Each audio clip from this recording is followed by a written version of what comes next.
তারেক জিয়া সাহেবের পিএস মিয়া নুরুদ্দিন অপু ভাই আমার সাথে 3 বছর ছিল, বহু উপকার করেছে লোকটা, আমার জীবনে বলতে পারবো না ওনারে।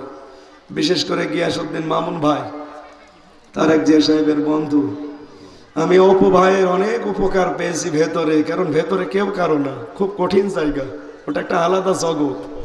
এই লোকটা যে উপকার করেছে, আমি বেশিরভাগ অনুষ্ঠানে দোয়া করি মন থেকে, আল্লাহ তাকে যেন সহি সালামতে রাখে। আমি আজকেও কথা বললাম, উনি আমার হোয়াটসঅ্যাপে তারেক জিয়া সাহেবের সাথে কথা বলিয়ে দেয় মাঝে মাঝে, যে সালাম দেন স্যারের, আমার সাহেবের সাথে একটু দোয়া দেন, সাহেব আপনার কাছে দোয়া চায়। আমি একদিন দোয়া করেছিলাম গাবতলী, বগুড়া গাবতলী, ওনার বাড়ি যেখানে তারেক জিয়ার। পরের দিন দেখে ওনার হোয়াটসঅ্যাপে আমারে ধরিয়ে দিয়েছে, কে আপনি? বলছে আমি তারেক। ও স্যার, আপনি আপনি আমারে কল দিয়েছেন, কি বলবেন? বলছে আমার গ্রামে গিয়েছিলে, আমার বাবার মায়ের জন্য দোয়া করে এসেছিলে, তোমার বক্তব্য আমি শুনলাম, দোয়া করে আরো বড় হও, সঠিক কথাগুলো মানুষের সামনে তুলে ধরো। মানুষ বড় হলে তাদের মনও বড় হয়। এসো কোরআনের ছায়া তলে সমবেত হই, এসো আল্লাহ রাসূলের অনুগত হই। আমরা জাহান্নামের যে বর্ণনা তুলেছিলাম, এই যে 2টা গুণ পেলাম, সত্যকে সত্য জানার পরে যা অ্যাবাউট টান করে চলে যায়। 2 নম্বরে এই পৃথিবীতে মাল সম্পদ যারা জমা করতেই থাকে, আর কি করে এগুলো সংরক্ষণ করব এই ধান্দায় থাকে, তাদেরকে লাজা ডাকবে। কিসে ডাকবে? কি কঠিন পরিস্থিতি লাজার ভেতর, একটু শুনলেন, আগে চামড়া খসে যাবে। 2 নম্বরে দরজার নাম পেয়েছি আমি হোতামা। আল্লাহ বলেন, হে নবী, ওমা আদরাকা মাল হোতামা, জানেন এটা কি? নারুল্লাহিল মুকদা, এটা আল্লাহর জ্বালালো আগুন, আল্লাহ নিজে আগুনটা জ্বালিয়েছেন। এখানে দেবে কাদের? ওয়াইলুল লিকুল্লি হুমাযাতিল লুমাযা, দুনিয়ায় যারা সামনে পেছনে মানুষের দোষ চর্চা করে, যার ভেতরে যেই দোষ নেই ওই দোষ তার উপরে চাপিয়ে তাকে কালার করে। আর বাংলাদেশে এটা বেশি হয়েছে। কিচ্ছু জানে না একটা লোক, ঘরে ঘুমিয়ে আছে, রাতে ঘুম ভেঙে দেখছে থানার হাজতে। কি গো এখানে? তুই গাছ কেটেছিস। কখন? স্বপ্নে। এই কথা বলছে না কেন? এরকম মিথ্যা মামলা এই যেখানে যারা বসে আছে প্রত্যেকের নামে এই মামলা, গায়েবী মামলা সব। এগুলো দিয়ে যদি শেষ করে দেয় তাও তো হয় না, এরপরে আবার নতুন করে আরেকটা মামলা সাজায়। আমারে ধরে নিয়ে যাওয়ার পরে আমি বলছি, আমার কি মামলা? বলছে মামলা এখনো হয়নি, হবে। বলছে আপনার বাবাকে বলেন এই মুহূর্তে কালকের ভেতরে 10 লাখ টাকা দেওয়া লাগবে, যদি না দেয় 50টা মামলা দেব। আমি বললাম, স্যার আপনি মামলা পাবেন কোথায়? মামলা বানানো আমাদের 1 আর 2, শুধু মামলা তৈরি করাই আছে, আপনার নাম শুধু বসিয়ে দেব। এই ছিল বাংলাদেশের প্রশাসন। আমি কি বেশি বললাম না ঠিক বলছি? এটা আমি নিজে দেখেছি তাই বললাম। বিএনপির এক লোক আমার সাথে ছিল, ওনার মামলা 313টা। আমি ওই লোকটারে বললাম যে ভাই আপনি কবে বের হবে আর কবে মামলার হাজিরা দেবেন আপনি?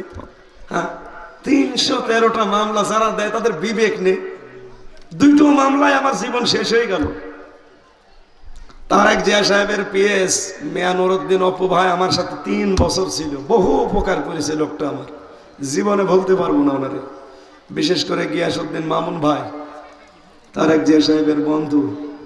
আমি অপু ভাইয়ের অনেক উপকার পেয়েছি ভেতরে, কারণ ভেতরে কেউ কারো না, খুব কঠিন জায়গা, ওটা একটা আলাদা জগৎ। এই লোকটা যে উপকার করেছে, আমি বেশিরভাগ অনুষ্ঠানে দোয়া করি মন থেকে, আল্লাহ তাকে যেন সহি সালামতে রাখে। আমি আজকেও কথা বললাম, উনি আমার হোয়াটসঅ্যাপে তারেক জিয়া সাহেবের সাথে কথা বলিয়ে দেয় মাঝে মাঝে, যে সালাম দেন স্যারের, আমার সাহেবের সাথে একটু দোয়া দেন, সাহেব আপনার কাছে দোয়া চায়। আমি একদিন দোয়া করেছিলাম গাবতলী, বগুড়া গাবতলী, ওনার বাড়ি যেখানে তারেক জিয়ার। পরের দিন দেখে ওনার হোয়াটসঅ্যাপে আমারে ধরিয়ে দিয়েছে, কে আপনি? বলছে আমি তারেক। ও স্যার, আপনি আপনি আমারে কল দিয়েছেন, কি বলবেন? বলছে আমার গ্রামে গিয়েছিলে, আমার বাবার মায়ের জন্য দোয়া করে এসেছিলে, তোমার বক্তব্য আমি শুনলাম, দোয়া করে আরো বড় হও, সঠিক কথাগুলো মানুষের সামনে তুলে ধরো। মানুষ বড় হলে তাদের মনও বড় হয়। হানিফ সাহেবও তো বড় মানুষ, কিন্তু মনটা ছোট। এই লোকটা এই 10টা জেলায় আমার একটা কথা বলতে দেয়নি। কি ক্ষতি করেছিলাম ওনার? আমি জীবনে কোনোদিন আমার বাবার কথা দাদার কথা ওয়াজে বলি যে আমার বাবার দিকে আসেন, দাদার দিকে আসেন। আমি তো এইটার দিকে ডাক দিই। আমি জানি যে আমার পাশের জেলা ঝিনাইদহ, এটা জেলা নাই, কুষ্টিয়া ঝিনাইদহ একই। আমি ভালোবাসি এই কারণে যে পাশে আমার চাচা হবে নাই, দাদা হবে নাই, মামা হবে এরা। আমি জান্নাতে গেলে এই মানুষগুলোকে নিয়ে যেতে চাই। কিন্তু আপনারা এমন এমন কাজ করে যা করে দিয়েছিলেন, আল্লাহ পোড়াটা উল্টিয়ে এখন অ্যাকশন নিয়েছে। যে অবস্থা তৈরি করে গেলেন, আগামী 100 বছরে আপনারা মুখ দেখাতে পারবেন জাতির সামনে? কি মুখ নিয়ে আসবেন জাতির সামনে আপনারা? 100 বছর অন্তত আসতে পারবেন না। এই জন্য আমরা সামনে যারা আসবো, যারাই আসবে এই দেশের রাষ্ট্রীয় ক্ষমতায়, সেই মানুষগুলো আমি আবার বলছি, তারা যেন জুলুমকারী না হয়। কারণ যারা জালেম হয় এই মানুষগুলো সরাসরি আল্লাহর মামলার আসামি। আল্লাহ আমাদের হেফাজত করুন, আমিন। এই জন্য মানুষের নামে মিথ্যা কোনো তহমত লাগিয়ে তাকে কালার করে যারা, তারা হতমা যাবে। আল্লাযী জামা মালা ওয়া আদ্দাদা ইয়াহসাবু আন্না মালাহু আখলাদা। যারা সম্পদাদি জমা করে আর বারবার হিসাব করে যে কত হচ্ছে। দুনিয়ার জীবন যেহেতু থাকার জায়গা না, এই জন্য যতটুকু প্রয়োজন পরিমাণের অতিরিক্ত করতে যাবেন না। এই যে আমার হাতাটা, এটা ঠিক আছে না? এটা যদি এই পর্যন্ত হয় মানুষ পাগল বলবে আমার। আবার এটা যদি এই পর্যন্ত হয় তাও মানুষ বলবে পাগল। আমার হাতা ঠিক আছে। সুতরাং দুনিয়ায় আমাদের চলা লাগবে যেন পরিমিতভাবে চলতে পারি। বলে না আমি? এসো কোরআনের ছায়া তলে সমবেত হই, এসো আল্লাহ রাসূলের